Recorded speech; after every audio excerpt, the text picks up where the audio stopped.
नमस्कार, state live में आप सभी का स्वागत है। मैं हूं आपके साथ सपना। बात करेंगे पंजाब की। सबसे पहले जालंधर में पूर्व मंत्री और भाजपा नेता मनोरंजन कालिया के घर पर ग्रेनेड अटैक होने की घटना सामने आई है। मिली जानकारी के अनुसार देर रात 1:30 बजे के करीब ई रिक्शा में आए अपराधियों ने घटना को अंजाम दिया। घटना की सूचना मिलते ही देर रात police commissioner Dhanpreet Kaur, SP2 Sukhwinder Singh सहित कई पुलिस अधिकारी और भाजपा नेता घटना स्थल पर पहुंचे। पुलिस कमिश्नर द्वारा घटना की गहनता से जांच की जा रही है। वहीं मनोरंजन कालिया ने कहा कि उनके घर पर जब देर रात 1:30 बजे घर के बरामदे में धमाका हुआ तो उन्हें लगा कि शायद ट्रांसफार्मर में ओवरलोड होने से धमाका हुआ है, लेकिन जब उन्हें लोगों ने बताया कि ग्रेनेड अटैक हुआ है तो देखा कि धमाके से घर का दरवाजा टूट गया और गाड़ी डैमेज हो गई। फॉरेंसिक टीम को सूचना दे दी गई है। कालिया के घर पर अटैक होने की सूचना मिलने पर भाजपा प्रधान सुशील शर्मा, शीतल अंगुराल सहित कई नेता मौके पर पहुंचे। कालिया ने बताया कि घटना के बाद उन्होंने गनमैन को थाने पर सूचना देने के लिए पुलिस को भेजा। घटना थाने से महज 150 मीटर दूरी पर हुई है। कालिया ने कहा कि पहले उनके घर के पास PCR की टीम की तैनाती रहती थी, लेकिन अब उसे हटा दिया गया है। घटना वहां लगे CCTV कैमरे में कैद हो गई है, जिसमें ई रिक्शा में सवार कुछ व्यक्तियों द्वारा घटना को अंजाम दिया गया। CCTV फुटेज को पुलिस ने कब्जे में ले लिया है। अब तक की पुलिस जांच में पता चला कि बब्बर खालसा इंटरनेशनल ने सांप्रदायिक संद्राव बिगाड़ने के मकसद से ये हमला किया है।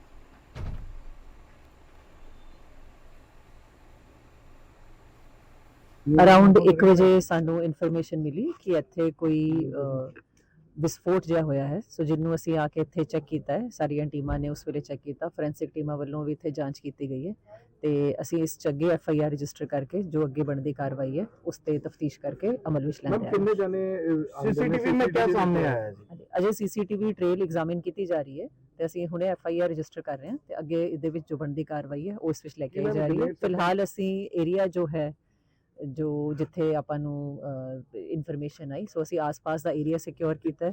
ਆਪਣੇ ਜ਼ਿਲ੍ਹੇ ਦੇ ਜਿਹੜੇ ਹੋਰ ਸਾਡੇ ਇੰਪੋਰਟੈਂਟ ਪੁਆਇੰਟਸ ਹੈ ਉਹਨਾਂ ਦੀ ਸਿਕਿਉਰਿਟੀ ਤੇ ਮੇਨ ਜਿਹੜਾ ਸਾਡੇ ਬੱਸ ਸਟੈਂਡ ਰੇਲਵੇ ਸਟੇਸ਼ਨ ਹੈ ਆਪਾਂ ਉਹਨਾਂ ਦੀ ਸਿਕਿਉਰਿਟੀ ਇਸ ਵੇਲੇ ਠੀਕ ਕੀਤੀ ਹੈ ਜੀ।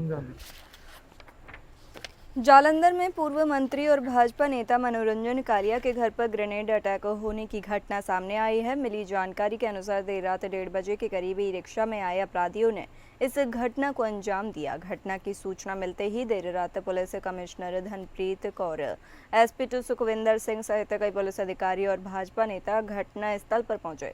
पुलिस कमिश्नर द्वारा घटना की गहनता से जांच की जा रही है। वहीं मनोरंजन कालिया ने कहा कि उनके घर पर जब देर रात 1:30 बजे घर के बरामदे में धमाका हुआ तो उन्हें लगा कि शायद ट्रांसफार्मर में ओवरलोड होने से धमाका हुआ है, लेकिन जब उन्हें लोगों ने बताया कि ग्रेनेड अटैक हुआ है तो देखा कि धमाके से घर का दरवाजा भी टूट गया और गाड़ी डैमेज हो गई है।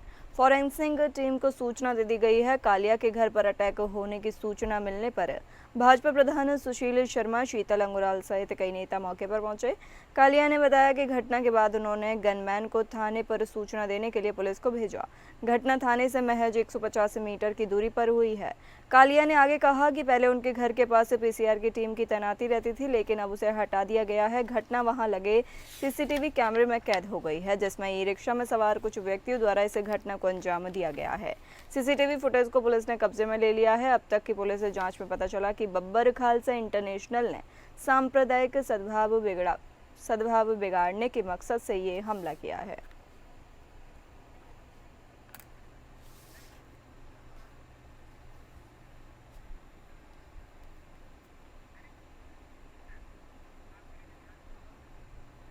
बात करेंगे बिहार की। पटना में बीजेपी प्रदेश अध्यक्ष के अंगरक्षक ने खुदकुशी कर ली। बिहार की राजधानी पटना में भाजपा प्रदेश अध्यक्ष दिलीप जायसवाल के अंगरक्षक आशुतोष शर्मा ने बंद कमरे में खुद को गोली मार ली। घटना सचिवालय थाना क्षेत्र की बताई जा रही है। प्राप्त जानकारी के अनुसार आशुतोष शर्मा गया जिले के रहने वाले थे। उन्होंने घटना से पहले अपने साथियों से कहा कि वह कुछ देर आराम करना चाहते हैं। इसके बाद जब कमरे से गोली चलने की आवाज आई तो सभी चौंक गए। दरवाजा अंदर से बंद था। जब दरवाजा तोड़ा गया तो अंदर का नजारा देख सभी लोग स्तब्ध रह गए।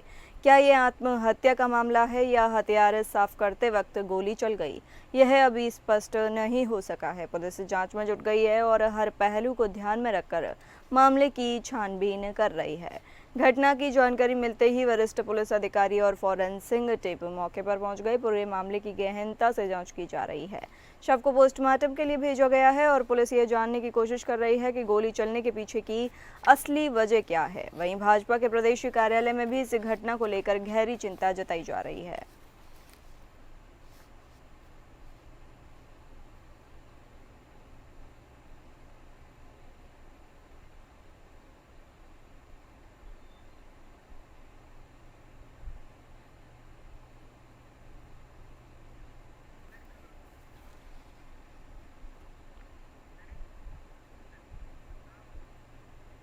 बिहार के सुपौल में स्वास्थ्य मंत्री ने शिलान्यास किया। बिहार के सुपौल जिले में स्वास्थ्य सुविधाओं का विस्तार होने जा रहा है।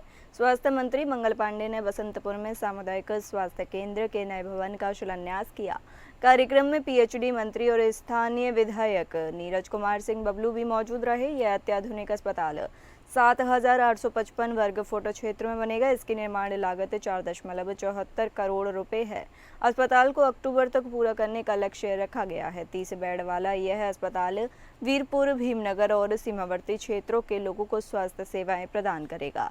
शिलान्यास समारोह वैदिक मंत्रोच्चारण के साथ संपन्न हुआ। जिलाधिकारी कौशल कुमार ने मंत्री मंगल पांडे का स्वागत किया। एसपी शशव यादव ने मंत्री नीरज कुमार सिंह बबलू को अंग, वस्त्र और पौधा भेंट किया। जो कभी भी तथ्यात्मक बात नहीं करते, एक ऐसे नेता हैं जिनके जाने से उनके पार्टी का कभी न तो विस्तार होता है न लाभ होता है। और एक इस प्रकार के नेता हैं जिनके कारण उनकी पार्टी का सदैव जिस भी राज्य में वो जाते हैं वहां नुकसान नहीं होता है। और जिस राज्य में कांग्रेस को अपनी नैया बचानी होती है वो यही आग्रह करता है कि हे प्रभु, हमारे राज्य में राहुल गांधी को मत भेजना। तो हम लोग तो मनाते हैं कि राहुल गांधी आते रहे। ऐसे ही राहुल गांधी जितना आते रहेंगे, कांग्रेस का उतना ही बंटाधार बिहार में होता रहेगा। मोकामा प्रखंड के दरियापुर गांव में एक बड़ा हादसा हो गया। गंगा नदी में स्नान कर रहे 5 युवक डूब गए। इस हादसे के बाद अन्य युवकों को ग्रामीणों ने डूबने से बचा लिया, लेकिन एक ही परिवार के 3 युवक डूब गए, जिसकी पहचान मोहम्मद मोराज, मोहम्मद इब्राहिम, मोहम्मद अमीर के रूप में हुई है। पीड़ित परिवार के घर शादी की बज रही शहनाई अचानक मातम में बदल गई। सभी बाहर रहकर काम करते थे, जो अपने गांव शादी में शामिल होने आए थे। ग्रामीणों के अनुसार यह हादसा नदी में बालू की अवैध कटाई के कारण हुआ है। हादसे के बाद लोकल गोताखोरों ने तीनों युवकों की लाश बरामद की। इस हादसे ने दरियापुर गांव मातम में बदल दिया। हादसे के बाद गांव में हाहाकार मच गया। इसके पहले भी अवैध कटाई ने पिछले 1 साल में 3 दर्जन से अधिक लोगों की डूबने से मौत मोकामा में हो चुकी है। लोगों ने हरेका हादसे के बाद अधिकारियों से एसडीआरएफ की तैनाती मोकामा में किए जाने की मांग की, लेकिन आज तक यह मांग पूरी नहीं हो पाई, जिससे बेगूसराय रेस्क्यू टीम बुलाई जाती है, जिसे आने में काफ़ी वक्त लगता है। तब तक हादसे के शिकार लोगों की मौत हो जाती है। सूचना मिला कि 3 लड़के जो दरियापुर के रहने वाले हैं, वो गंगा नदी में स्नान करने के लिए आए थे, जिनके डूबने के क्रम में मृत्यु होना माने सुनिश्चित हो रहा है। वैसे स्थानीय लोग जो है डेड बॉडी को गोताखोर के सहयोग से निकालकर इलाज के लिए ले गए हैं, जिसमें मोहम्मद इब्राहिम, पिता का नाम मोहम्मद अनीस, मोहम्मद अमीर, पिता का नाम मोहम्मद असगर, मोहम्मद मेवाज, पिता का नाम मोहम्मद कैमुद्दीन, तीनों दरियापुर के रहने वाले हैं, जिनके डूबने के क्रम में मृत्यु होना निश्चित हो रहा है।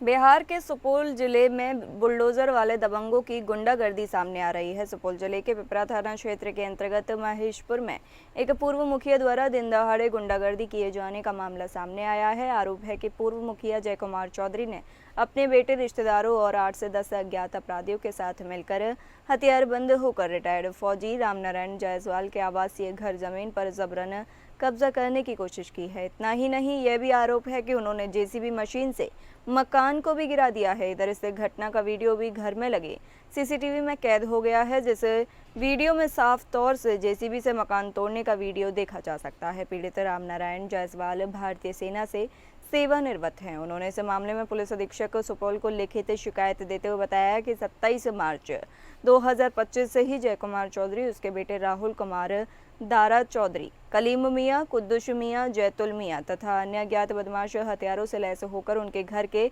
चारों ओर जमा हो रहे हैं और लगातार गाली गलौज, जान से मारने की धमकी और खून खराबे की धमकियां तक दे रहे हैं। इसको लेकर सुपौल एसपी सदर, एसडीपीओ और पिपरा थाना अध्यक्ष को लिखित सूचना दी गई, लेकिन इसके बावजूद आरोपियों ने इस घटना को अंजाम दे दिया। आवासीय जमीन पर अवैध कब्जा करने की नीयत से आए दिन दबाव बना रहे थे, लेकिन पुलिस और प्रशासन के अधिकारियों ने मामले को गंभीरता से नहीं लिया। हालांकि पीड़ित ने एसपी से गुहार लगाई है और उनकी और उनके परिवार की जान माल की रक्षा की जाए और दोषियों के खिलाफ सख्त कानूनी कार्रवाई की जाए। वहीं एसपी शशव यादव ने मामले की जांच कर उचित कार्रवाई का भी आश्वासन दिया है। जय कुमार चौधरी के द्वारा किया गया है। जय कुमार चौधरी जेसीबी लेके कुछ बदमाशों के साथ है, यहाँ कुछ दबंग टाइप के आदमी हैं और सारा यहाँ मेरा किचन, लेटरिन, बाथरूम, सारा चीज़ टंकी उनकी लगा हुआ था। सारा को जो है जेसीबी से 10 मिनट में खलास करके चले गए। कुछ उसके साथ दबंग आदमी भी थे।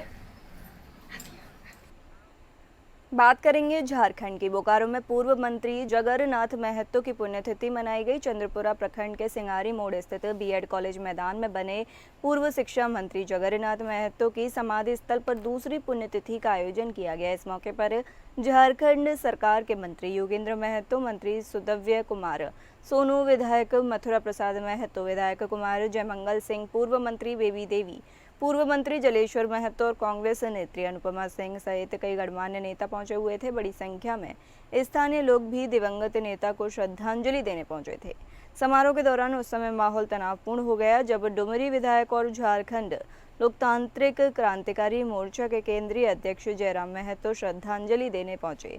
मौजूद कुछ लोगों ने उनका विरोध करना शुरू कर दिया। विरोध के स्वर में इतने तीव्र हो गए कि विधायक जयराम महतो को बिना श्रद्धांजलि अर्पित किए ही समारोह स्थल से बेरंग लौटना पड़ा। हालांकि बाद में कार्यक्रम शांतिपूर्ण तरीके से संपन्न हुआ।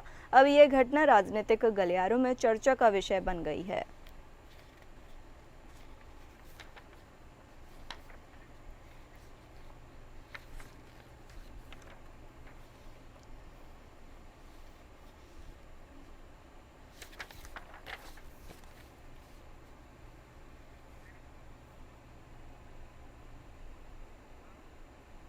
गढ़वा शहर में रामनवमी के पावन अवसर पर पूर्व मंत्री मिथिलेश कुमार ठाकुर ने मानवता और सेवा का एक अनुकरणीय उदाहरण पेश किया है। उन्होंने इंदिरा गांधी रोड निवासी 12 वर्षीय अनाथ बालक अधिराज केसरी को गोद लिया है और उसकी संपूर्ण शिक्षा का खर्च उठाने की घोषणा की है।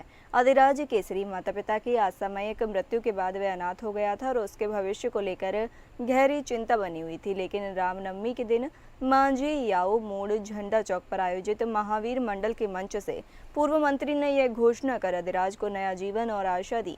पूर्व मंत्री मिथिलेश ठाकुर ने कहा कि अधिराज जैसे बच्चों की सहायता करना हमारा नैतिक और सामाजिक कर्तव्य है। उसकी शिक्षा में कोई रुकावट नहीं आने दी जाएगी।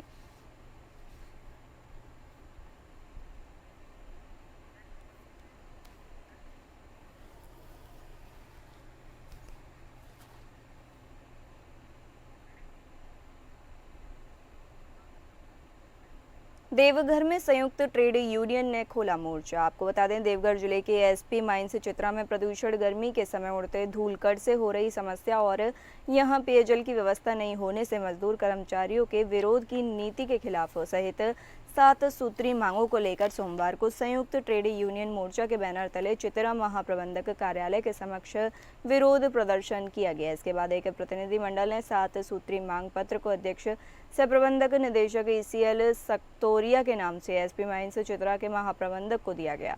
यूनाइटेड कोल वर्कर्स यूनियन के सचिव पशुपति कोल ने कहा कि बहुत ही चिंताजनक बात है कि मार्च महीना का कर्मचारियों और मजदूरों का संडे हॉलिडे ओवरटाइम का भुगतान प्रबंधन द्वारा भुगतान नहीं किया गया, तो आज एक दिवसीय धरना प्रदर्शन किया गया। आगे चरणबद्ध आंदोलन किया जाएगा। एसपी माइंस चित्रा कोलियरी के कर्मचारियों मजदूरों को संडे हॉलिडे ओवरटाइम का भुगतान प्रबंधन द्वारा नहीं किए जाने को लेकर कोलियरी प्रबंधन कार्यालय के समीप कर्मचारियों मजदूरों द्वारा आक्रोश पूर्व धरना प्रदर्शन किया गया।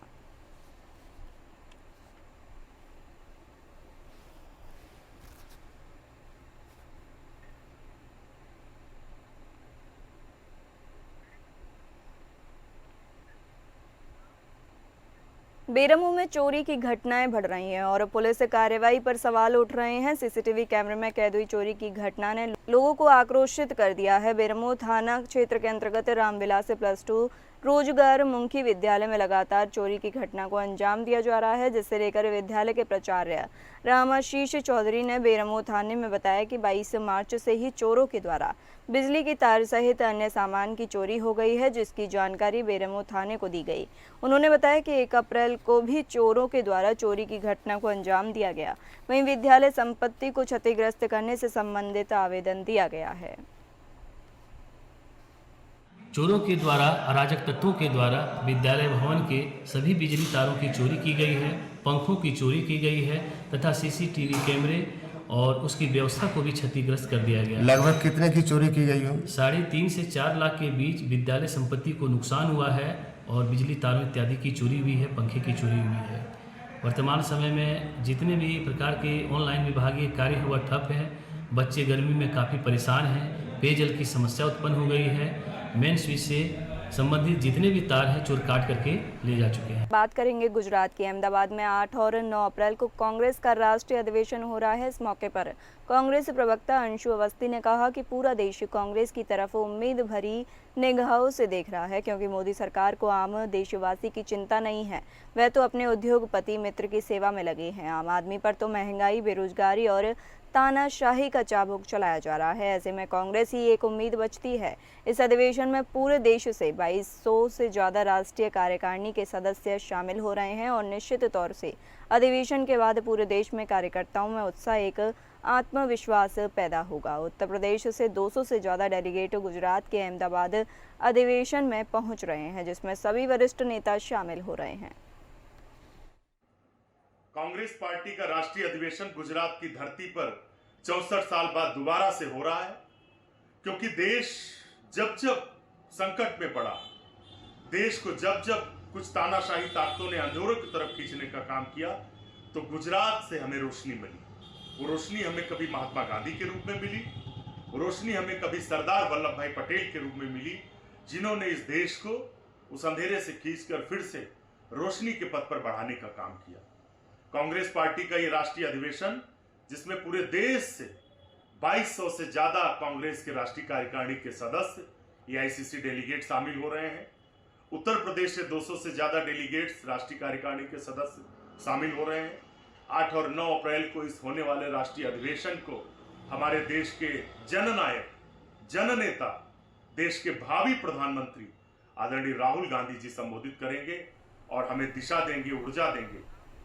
अब बात करेंगे छत्तीसगढ़ की। मोदी सरकार ने छत्तीसगढ़ को 8,741 करोड़ की सौगात दी है। छत्तीसगढ़ के खरसिया से लेकर नया रायपुर से होते हुए परमलकाश तक नई रेल परियोजनाओं का शुभारंभ किया गया है। खरसिया से परमल कस्सा तक 5वीं और 6वीं नई रेल लाइन बिछाने के लिए 8,741 करोड़ रुपए की महत्वाकांक्षी परियोजना को स्वीकृति मिल गई है, जिससे छत्तीसगढ़ को लॉजिस्टिक्स और औद्योगिक गतिविधियों के क्षेत्र में बड़ी बढ़त मिलेगी। वीडियो कॉन्फ्रेंसिंग के जरिए रेल मंत्री अश्विनी वैष्णव, छत्तीसगढ़ के केंद्रीय मंत्री तोखन साहू, मुख्यमंत्री विष्णुदेव साय सहित सांसद ब्रजमोहन अग्रवाल, सांसद संतोष साहू सहित कई सांसद और विधायकों ने यह जानकारी दी। यह पूरा प्रोजेक्ट 8,741 करोड़ का है, जो देश का अब तक टॉप 10 प्रोजेक्ट में आएगा। आने वाले समय में रायगढ़, शक्ति, बिलासपुर, बलौदा बाजार को इसका फायदा मिलेगा। इस प्रोजेक्ट के अंतर्गत 48 ब्रिजों का निर्माण किया जाएगा। साथ ही 14 फ्लाईओवर बनाने की भी संभावना है। इसके साथ ही 148 अंडर प्रोसेस रेलवे फ्लाईओवर बनेंगे। साथ ही 276 किलोमीटर का रेल लाइन बिछाई जाएगी। ड्राइंग डिले में जो सैंक्शनिंग में डिले हो रही है, ऐसा कारण ये है कि चूँकि ड्राइंग जो रेलवे का सेफ्टी स्टैंडर्ड है, यदि उनके अनुसार नहीं है तो उसको स्वीकृत नहीं किया जा सकता।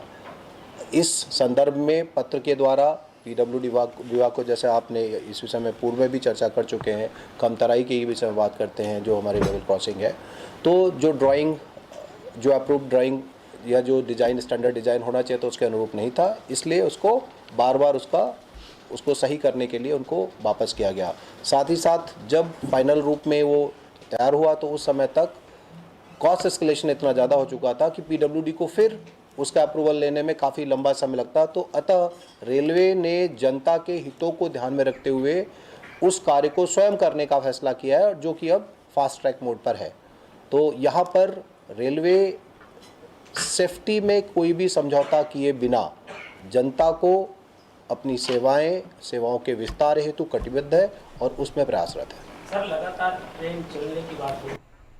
लंबे समय से फरार नक्सली को पुलिस ने घेराबंदी कर गिरफ्तार कर लिया है। 2015 में सीआरपीएफ के आने जाने वाले रास्ता और ग्रामीणों की जानमाल के नुकसान पहुंचाने के उद्देश्य से अज्ञात नक्सलियों ने टिफिन बम लगाया था।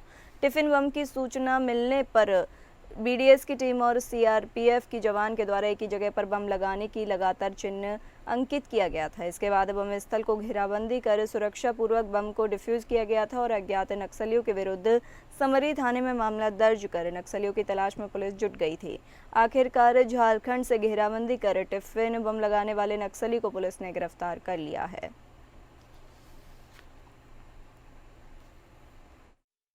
राजेंद्र सिंह खैरवाल को गढ़वा से बलरामपुर पुलिस ने पकड़ा हुआ है और ये जो नक्सली है ये लगातार 2000 से लेकर 2015 तक माओवादी नक्सली संगठन में कार्यरत था और कई वारदातों को अंजाम दिया था।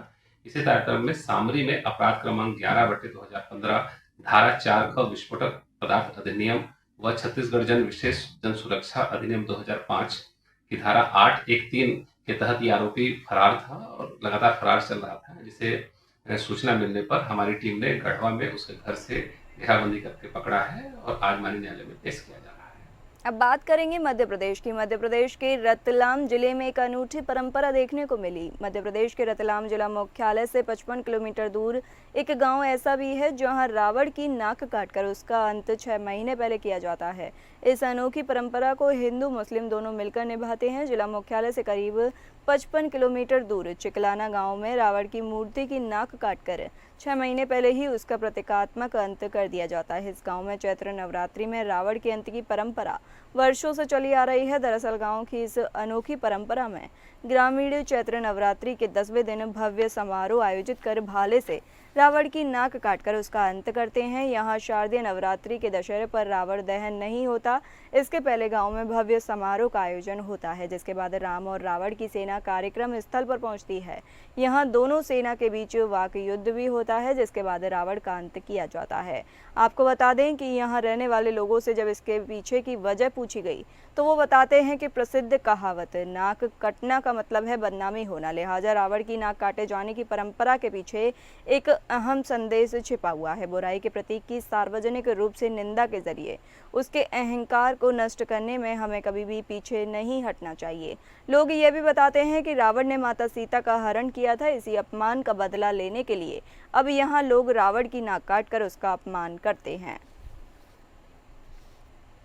रावण की प्रतिमा का नाक काटकर वध किया जाता है। ग्राम पंचायत के मार्फत एक मेला समिति बनाई जाती है। मेला समिति में अध्यक्ष उपाध्यक्ष सब सरपंच प्रतिनिधि, जैसे गट्टू सिंह जी भी हमारे साथ है, सरपंच यहाँ की रंजू कुंवर चंद्रावत सरपंच है, उनके नेतृत्व में ये मेला समिति पूरा काम करती है और सभी समुदाय के लोग, सभी वर्ग के लोग मिलजुल कर इसमें हिस्सा लेते हैं। किस तरह से 2 टीमें बनाते हैं आप लोग और फिर उसके बाद में रावण का वध करते हैं, क्या रहता है पूरा? टीम तो नहीं बनाई जाती है, वैसे जो राम का संवाद करते गांव के जो पूर्व के बहुत सारी हमारे यहाँ परंपरा के पुरानी एक रामलीला मंडल चलाते थे, उसके कलाकार हैं और कुछ आज के युवा भी रामायण की चौपाइयों के द्वारा राम और रावण का संवाद करते हैं दोनों। चलिए बात करते हैं महाराष्ट्र की। सर्जरी के दौरान अस्पताल में महिला की तबीयत बिगड़ गई। कल्याण डोंबिवली महानगर पालिका के शक्तिधाम अस्पताल में परिवार नियोजन ऑपरेशन के दौरान 30 वर्षीय महिला शांति देवी मौर्य की मौत हो गई। परिजनों ने ऑपरेशन के लिए महिला को अस्पताल में भर्ती कराया था। सोमवार दोपहर 3 बजे ऑपरेशन के दौरान डॉक्टरों ने बेहोशी का इंजेक्शन दिया, जिसके बाद उनकी तबीयत बिगड़ने लगी। हालत गंभीर होने पर डॉक्टरों ने निजी अस्पताल में शिफ्ट करने के लिए एम्बुलेंस मंगवाई, लेकिन रास्ते में ही महिला की मौत हो गई। ध्यान देने वाली बात यह है कि महापालिका के अस्पताल में आईसीयू सुविधा न होने के बावजूद महिलाओं की सर्जरी की जा रही है। घटना के बाद स्थानीय नागरिकों और परिजनों में आक्रोश है। महापालिका की स्वास्थ्य सेवाओं में सुधार और दोषियों पर कार्रवाई की मांग की जा रही है। 1 महीने पहले शास्त्री नगर अस्पताल में प्रसव के दौरान एक महिला की मौत हो गई थी। इस घटना के बाद एक बार फिर महापालिका के अस्पताल में महिला की मौत ने स्वास्थ्य सेवाओं पर सवाल खड़े कर दिए हैं। आणि ती अबॉर्शनसाठी आलेली वास्तविक ह्या जे प्रक्रिया करताना तिचा दुर्दैवी असा मृत्यू झाला. पण ह्याच्यामध्ये जेव्हा आम्ही डॉक्टरांना हे सगळ्या माहिती विचारली तर त्यांनी सांगितलं की आम्ही जेव्हा तिला ॲनेस्थेशिया दिली त्याच्यामध्ये ती कोलॅप्स झाली आणि मग नंतर तिला आम्ही दुसऱ्या हॉस्पिटलला रिफर केलं. त्याच्यामध्ये तिचा वाटेतच मृत्यू झाला. मला वाटतं ही सगळी टेक्निकल बाब असल्यामुळे ॲज अ पोस्टमॉर्टम झाल्यानंतर आणि कुठे कुठे जर ह्याच्यामध्ये कोणाकोणाची हलगर्जीपणा जर आढळून आला तर निश्चितपणे त्यांच्यावर कारवाई करण्याची आम्ही सगळेजण मागणी करतो. फिलहाल इस बुलेटिन में इतना ही। नमस्कार।